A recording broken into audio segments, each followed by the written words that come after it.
be shot with you give like totally different moods. It just sort of creates such a wonderful library for us, and we will remember it forever. But I don't know, I wanted to share this small trivia that when we were creating our brand book 6 years back, and we were trying to see that if a brand is a person, we had put you there. so that's how wonderful this is for us, that we have finally the opportunity to be sitting next to you and actually launching this. So is this on? Yes. I have to say that I had such a wonderful time actually at the shoot, and it's not on, right? No. Oh. But you can hear me. And I wanted to say that actually we had a great time at the shoot, and also that Adyam, it just seems like an extension of my personality or an extension of my childhood, so it was very much a good fit. I was very comfortable. So let me begin by asking this, that why we chose to work with you.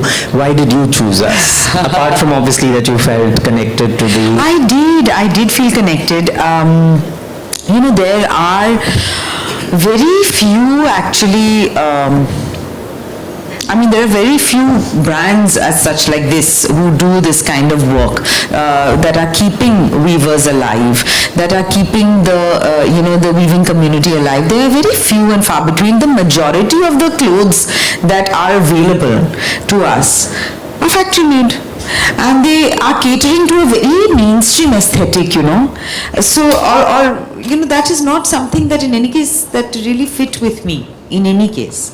So of course it's not like I only like to wear saris or I only like to wear Indian or anything like that. I'm often in suits or like a well-tailored shirt or things like that, but I'm also very much at home in this world, and it's not just saris, it's everything. It's just a way of living. It's like I said, it's right from the curtains to the sofa to the cushion to the everything, it's a sensibility, and I felt that the sensibilities matched. So we'll first talk a little bit about your films also, because I'm also a big fan of yours, and I think I've seen all of them.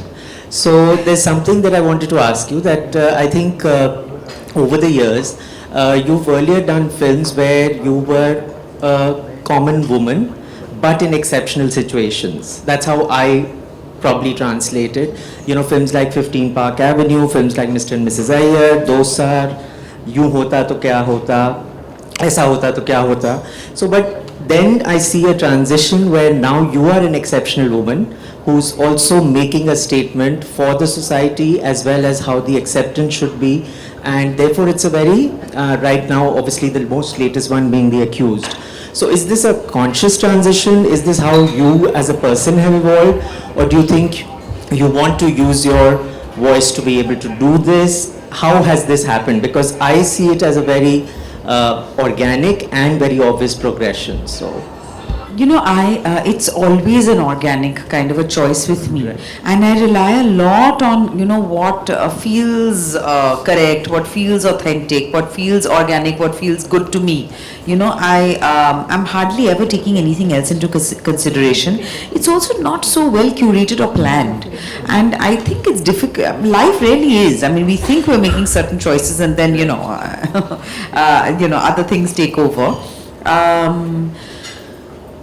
I was wondering, while you were speaking about what makes somebody exceptional, and that's so interesting, because nobody's exceptional continuously. We're all kind of ordinary, actually. It's sometimes we make exceptional, so sweet. Sometimes we make exceptional choices. And that's actually amazing to witness. When that can happen, it's so nice. It feels so good. And immediately other people can recognize it, So it's very nice actually to play characters who are going through some kind of a transition.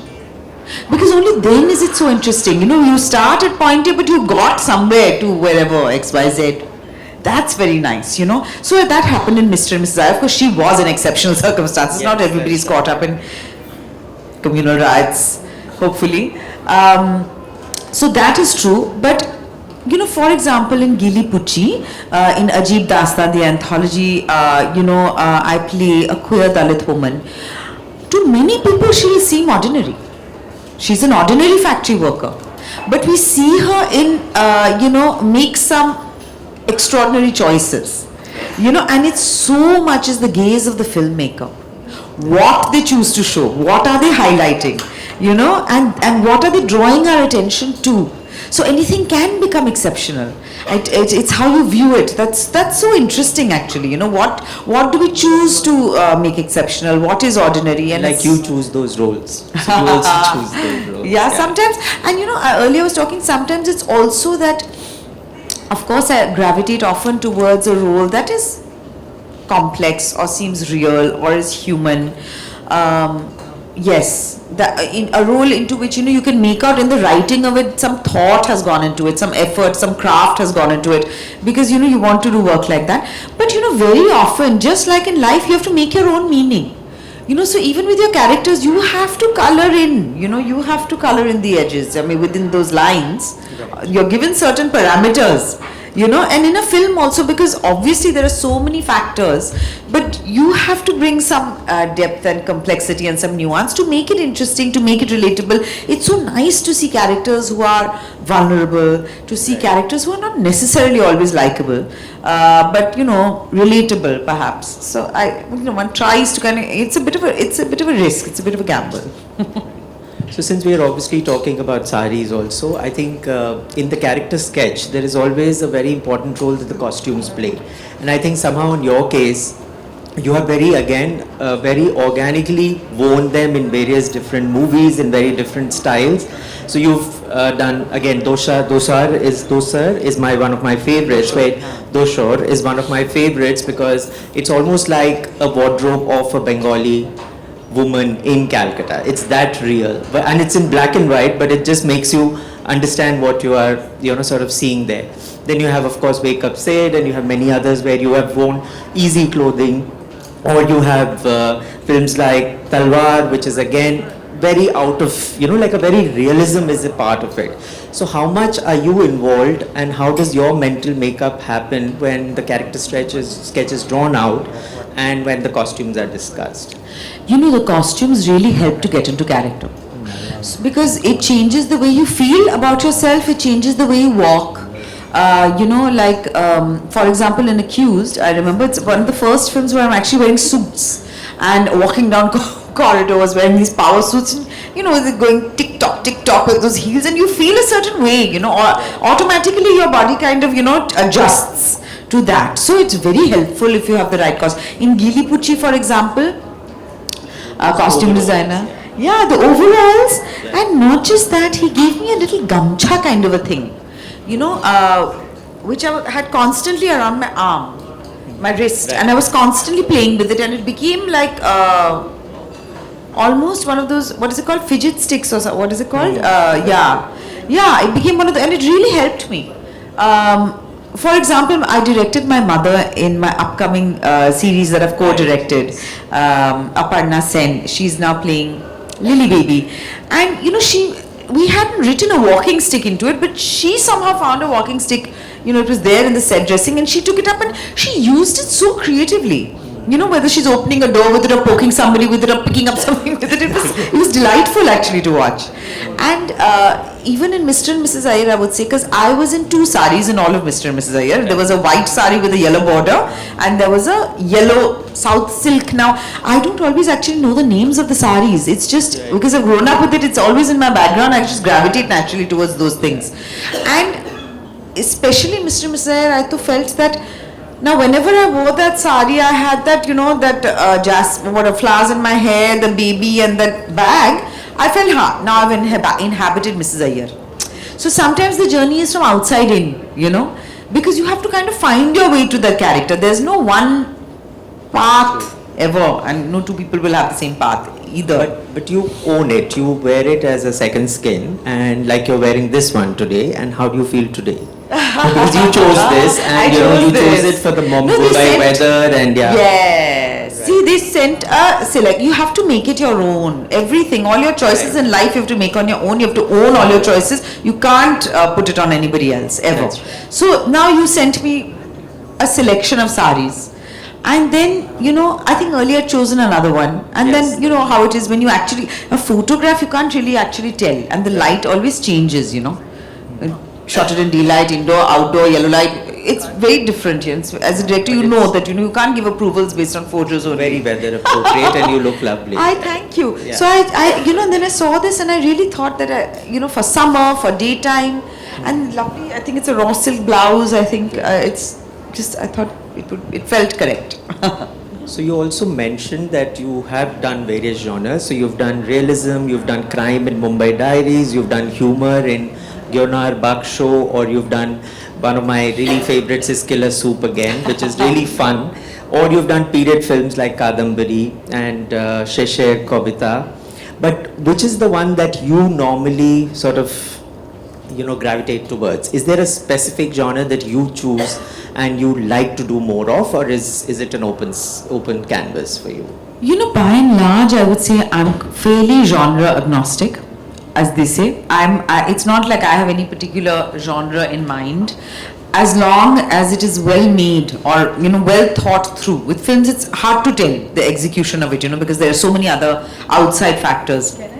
But you can make out even from a screenplay that if they've put a certain thought into it, if it's well crafted, So I'm okay with any genre. I mean, what I'm not naturally drawn towards is, usually kind of those fantasy, mythic Non-realism. battles. No, I'm okay with non-realism. Everything doesn't have to be real, but of epic proportions. Okay. Like everything is like hyper realism. Like everything is like heroes, like very specific heroes and very specific villains, and they're kind of flying through the air. I'm not always able to relate to that. I mean, sometimes if it's well made, I don't mind. Like for example, Sinners was a film which was not necessarily realistic at all, but it had some deep truths and brought out through allegory, metaphor, fantasy, whatever, vampire lore, etc. It was a musical.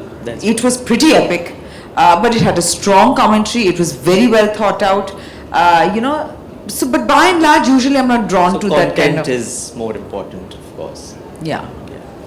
So also, I don't know if you all know, but as a friend of a brand, she's also drawn towards our home line, because like you said, that it's the entire lifestyle around you that you feel in Handloom. But referring to one of your movies, which is what you've directed, which is Death in a Ganj, I think that's where I see all your aesthetics coming together. Because I'm sure there was an art director but you were holding the, sort of the stage, and I think it seems as though you were bringing all your life elements come together in that, whether it is the house, the decor, the way the people dress, the time capsule feel that it has, and also the way the characters, like particularly I remember Tilotma because she looks like a flower child of that time, or there is Tanuja who looks like a matriarch and she has that, sort of look and feel about her. Or even Vikrant, like he looks like a very sensitive boy of 70s. So I think if you'd like to share more as to how did that whole process of bringing this entire aesthetic come together. This is very dangerous territory because I love to talk about Death in the Ganj and I can speak endlessly. You'll have to stop me. Until you have Khoya Mahal to talk about, yeah. But because Death in the Ganj is based on a kind of a story which I'd heard in my childhood. So it has a lot of meaning for me because it's actually my grandparents had a home in McCluskey Ganj. We used to visit as kids when I was a kid, and so it was very real. So the best thing about being a director actually is creating worlds. That world building is the most fun.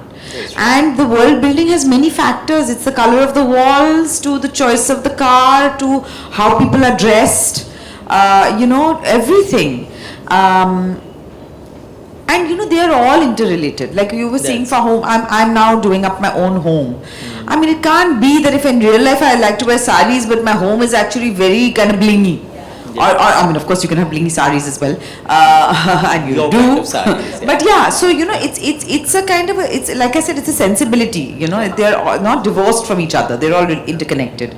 So similarly, telling a story or bringing a world alive, there are various interconnected factors, and I loved it because it was very specific. I had to do a lot of research into what McCluskeyganj was like in the 1970s. And it's not like this information is available readily online. I mean, maybe a little more now. A lot of that information is available through gazettes of the time, which is not the Or easiest even personal thing. photographs. Personal photographs, personal interviews. That's right. And then personal interviews are very interesting because no two people remember the same thing in the same way. They're always telling different versions, you know. So it's kind of a weird mishmash of memory and fiction, and like sometimes I've amalgamated two real people into one character. So like my family and all were like, oh, but this, oh, but that. It was a little confusing, I think, but it comes together because obviously it's meant for outsiders in that sense. So we really did a lot of research. Like for example, for me, even Tani, the little kid, like I remember as a kid wearing those navy blue sailor dresses. And that was a big thing back in the day. I'm sure many of you I can see nodding, having worn sailor dresses, you know. So we made one for her. Rohit Chaturvedi, who I've worked with repeatedly, fantastic costume designer. And then even, you know, lungis, batik lungis that women would wear. You know, and I really loved bringing that paired with a kurta. Or for example, for Shutu, Vikrant Massi's character, it was written into the script that he wears the same sweater every day. And you know, he had these loose kind of jeans and a kind of patua, what we call like a white kurta, and this one sweater he wore every day, except on the last day, which is when, of course, he dies by suicide at the end of the film. It's an old film, there are no spoilers, but It's a beautiful film. I've seen it twice. Oh, I'm so happy to know once, that. Once in the theatre and then again. Oh, wonderful. Hardly anybody seen it in the theatre, so I'm very pleased to know that. But so, for example, I had actually written that he wears an olive green sweater. I think we had written originally. But you know, when we went for the tech recce to McCluskeyganj, and that, I digress, but you know, like for example, I can never really give references. I don't like to take out references because I'm always like, why will I take out already existing things when I am creating something new? Right. You know, so I don't want to look at already, these are already there and they have certain reasons. So I was like, you know, it's winter, it's 1979, it's McCluskeyganj. Those are the factors which will influence it. So when I went there, I found it because of winter, it's kind of, you know, not just winter, there was a lot of green. So we changed it to khaki. That's why we changed it to khaki. So, you know, costume is a very important factor. So if you're wondering why am I not talking about the brand, that's also because the brand Adyam Handwoven is a lot about culture beyond textiles. So we actually thrive on the fact that textile is not in a silo. It is about how the ecosystem around it is, what brings it together, because there's always a story around textiles, which is why films is of great interest to us. And I think that's why I'm focusing a lot on the way you think in your films as well. But coming back to this question, so you obviously wear handloom in a very, very natural way, like you've already said. How much do you attribute it to your cultural upbringing and how much do you think it comes from your own evolution? I think it's deeply influenced me, you know. My family, my mother, not my grandmother, and it started from there. Even my grandfather, though he worked, you know, in the 1950s in advertising, etc., and he used to wear suits, but in his later life, when I remember him from, he was always wearing kurtas, and always like khadi or cotton or linen or silk if it's an occasion. You know, he was always wearing kurtas. My grandmother had the most beautiful saris, and sometimes, you know, very what people consider very simple saris, and I was always so drawn to it. In fact, my mother would get annoyed with me sometimes, saying, "Why are you always choosing the plainest, the whitest, you know, like a bidhoba, like a widow?" When I was very young, because she would say, "But then how can I wear these colorful saris if you're going to be wearing?" But I was always drawn towards that regardless. My grandmother's home, my mother's home, they are actually very interested in local customs and culture across India and across the world. So folk culture, folk music across the world. So it's not, I've not done this deliberately. So I can't It's actually ingrained, it's ingrained, and I'm drawn to it. So I don't know, nobody ever, you know, said, you know, it's not like we heard a lot of folk music or anything, like some, yeah, actually we did. Actually, we did. Because I'm suddenly remembering, like even Baul and things like that, you know. And I can't help it, yeah. It's not my fault. So we grew up like that. So I was, of course, but you know, many times when, you know, you're growing up, then you kind of rebel against this. And you seek something else. Yeah, that happens. I don't know why that didn't happen to me at all. Also, I think because my parents, my household never put any pressure. No forcing, yeah. They never forced me to do anything. They would always very respectfully ask my opinion. So sweet. Smarter way to make you. So we are also obviously celebrating our weavers. So if you see the backdrop here, these are our weavers from all over India. And I think that's one of the reasons why we would like this association even more, because we just didn't want a face. We wanted somebody who can actually convincingly speak about this handloom as an industry, handloom as a craft, as an art. So if you have any thoughts to share on how you value the craft as such. You know, it's a learning. It's really a constant learning for me. Like I said, it's not like I always know. Because also there are myriad handloom styles and crafts and the way, like each state has their own. So it's not like, I mean, like I know so well, you know, I'm not a scholar in this department. I am an enthusiast, you know, so I like to listen. And I like to amplify, and I feel it's very important to me at least to somehow play my part in keeping these communities alive. And that's what I appreciate about Adyam. So I see you as a creator and I see weavers as as creators. So if Yes. you would like to say a line to them, what would you say to them if you were I just find it so it's so unfortunate actually that, you know, that it should not be a dying craft, because this actually is through families, and then this knowledge is passed on through families. And anywhere where, you know, work is custom made and handmade is very precious. And the pricing should be such, you know, and that always makes me very sad. Because I feel like, you know, that should happen, you know, the value of the value of the the craft. value of the craft, the value of this work, you know, the time that it takes. Because this is not fast fashion. Exactly. You know, and these are pieces which endure. You literally make it thread by thread. So. Thread by thread. Yeah. You know, I mean, it's really something which, I mean, I feel like it's so, I mean, fast fashion is, you know, being cheap, it shouldn't, because we know at what cost it's cheap, right? But this though particularly, I mean, I feel like this is something which, you know, I don't see the respect given, the respect that it deserves actually. So I'm very much here to do that. So in the end, I'll just like point you towards this. So we have a little setup here which recreates the Adyam world. And what is your mood board when it comes to home setting? You know, so what I love about this, actually, sorry, I'm interrupting. I please, love about yeah. this because I immediately thought of, is that, you know what, and I like about Adyam specifically, and even about a lot of handloom, though what I'm wearing right now doesn't necessarily reflect that, is that it is not hiding away. You see, what happens is that nowadays, or for a while now, actually being minimal and being zen is all very well if you don't have any taste. I mean, you can be minimal and zen, why not? No, nothing against it. It's not like I'm a fan of, I mean, I like clutter, I like non-clutter as well, so everything has its place. But, you know, this riot of colors and the, you know, putting together of patterns, it's very contemporary, it's very stylish according to me. And I love that about it, you know, one is not shying away from putting different colors, patterns, textures together, and I love that. Oh, that's so nice to hear. We are all maximalists here. So yeah. So yeah, I think I'll open some questions from you people. So I'm sure you're happy to answer some questions. Of course, Yeah. I mean, I have a question for Adya. I don't need a mic.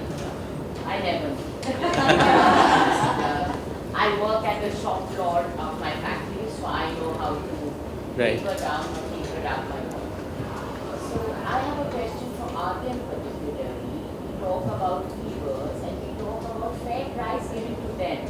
I would honestly require you to tell me what percentage Sure. So I think Sorry, what? what percentage goes to them? So actually, I think the fact that the brand has developed because the heart is in the right place, whether it is Mr. Kumar Mangalam Birla himself, that we are actually a social enterprise. So our beneficiary by definition is Viva community. So whatever profit also that we earn actually goes back into the Viva community. So we are actually very particular about a very transparent costing with them, and we actually encourage them to value their craft. We actually encourage them to first earn what they have to duly earn for it. I hate the word wages, and I try and find some other alternate than Weaver wages. But yes, what they deserve for the craft, and then we actually encourage them to keep a profit margin over and above that, because our endeavor is to make them into mini entrepreneurs. So with that thought, I think what really, thank you so much. So what really you see in the store is, I would say, closest to the Weaver pricing, but then the reality of retail is that there are retail costs. So we have to pay the rents, we have to pay the salaries, so we put an operating cost on it so that we also don't make losses, because our policy is very simple, that it is about not really making money from it, but making money for the weaving community. So for that, I think that's how fairly we sort of look at it. And it's all very transparent costings with that. Sure, please. I think we can give the mic because maybe your question is not heard by, so sorry, but yeah.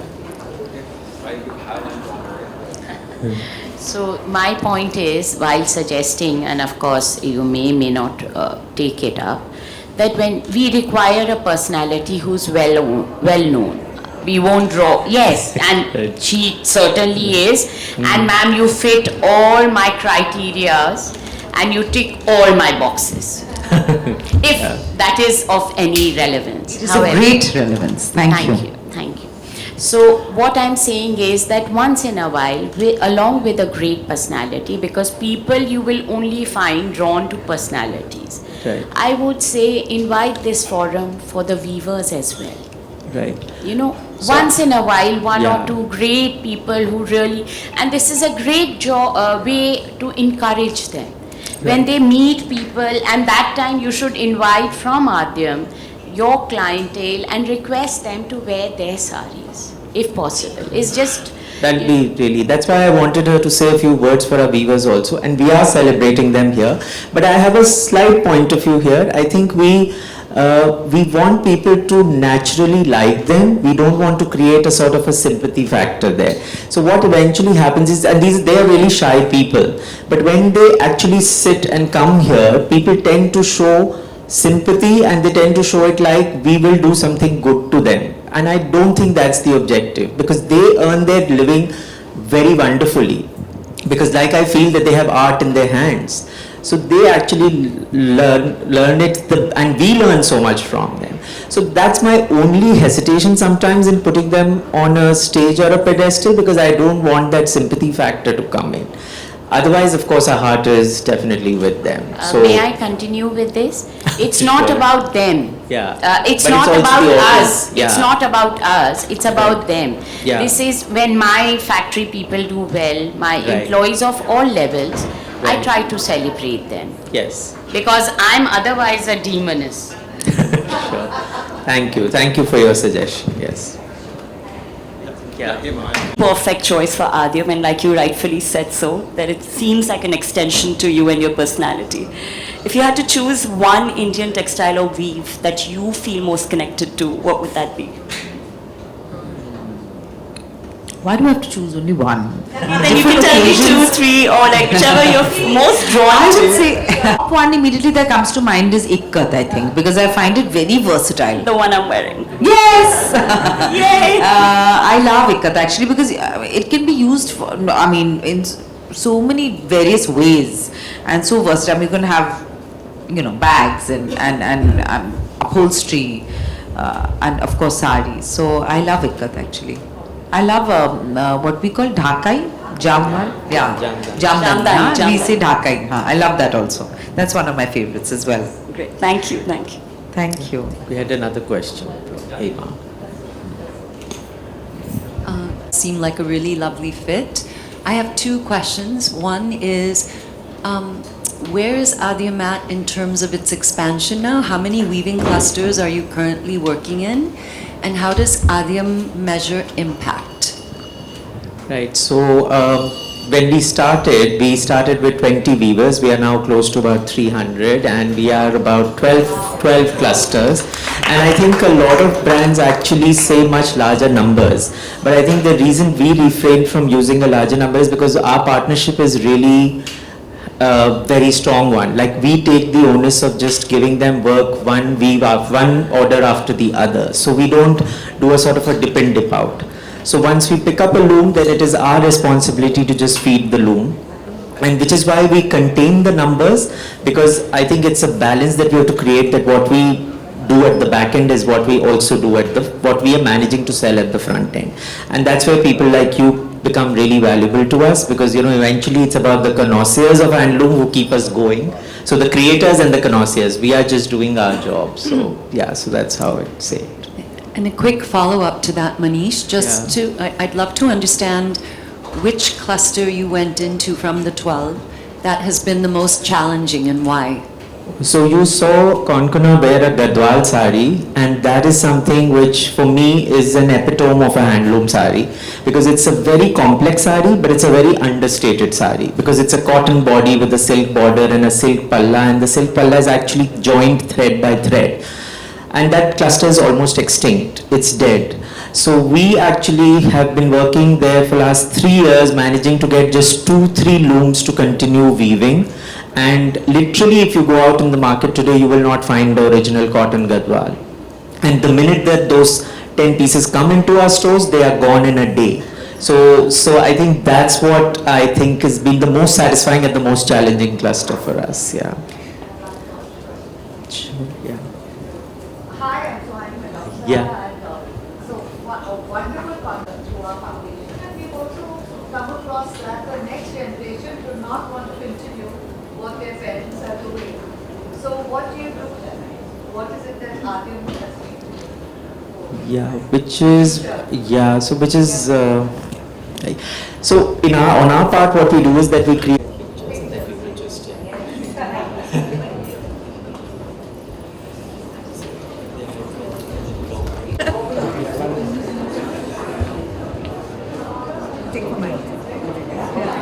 Thank you.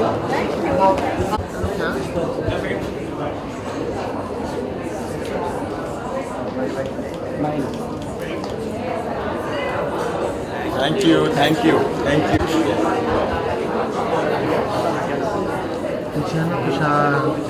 Hello, क्या ma'am क्या इधर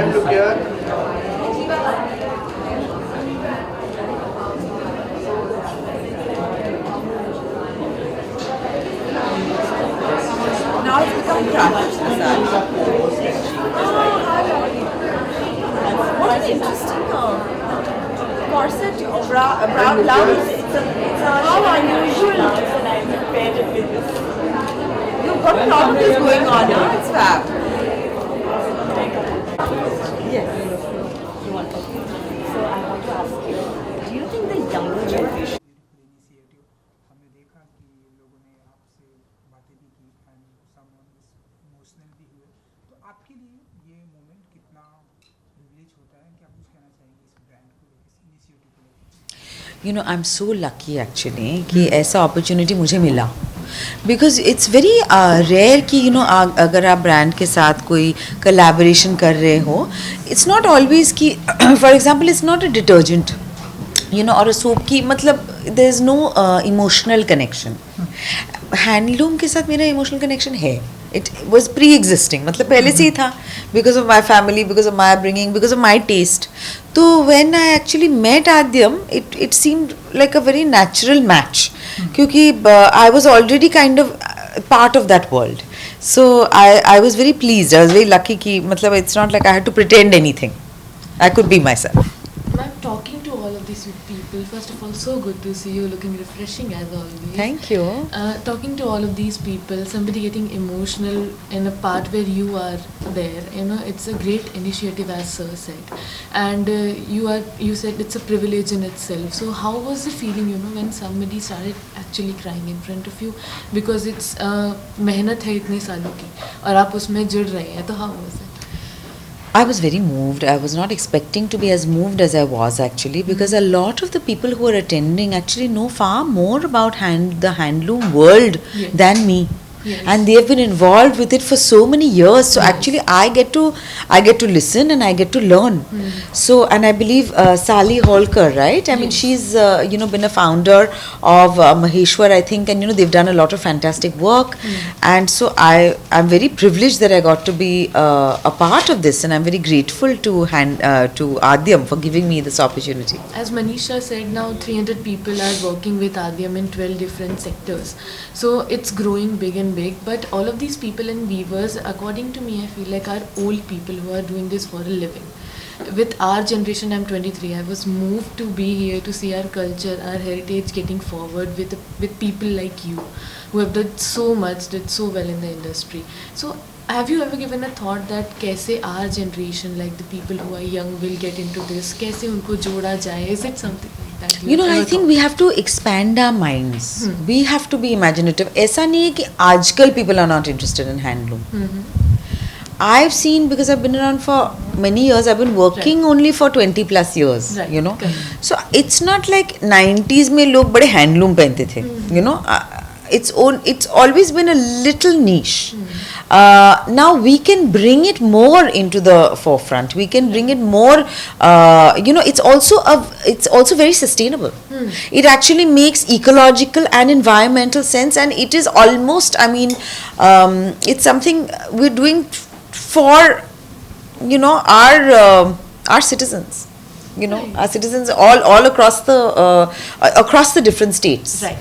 So we don't have to. It's a kind of thinking. We don't have to blindly copy what we are seeing on runways, or what we are seeing in the West. We don't have to blindly copy what we are seeing in films. We don't have to.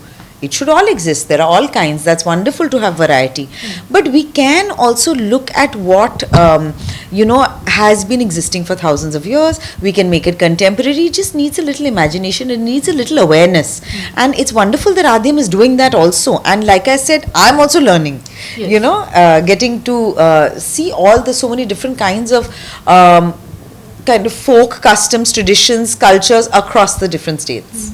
As you said, even you are learning, and Adyam के साथ जुड़ने के बाद obviously और बहुत कुछ सीखने मिलेगा, and people around the industry where you work have their own brands and are also collaborating with other brands. Have you given this thing a thought, like starting something like this of your own? Because जैसा आपने कहा, आप खुद इससे बहुत जुड़े हुए हैं from the very start. Yes. Sorry. So sorry. From the very start, आपके family में भी ये चीज़ जुड़ी हुई है. So have you given it a thought ever? What a lovely thing actually to think about. मुझे ऐसे कभी लगा ही नहीं कि I could contribute in this way. But I think I could, because in that sense, if you already have an interest in in handloom, in textile, in folk cultures and customs, and you're a creative person, you can be involved in any way.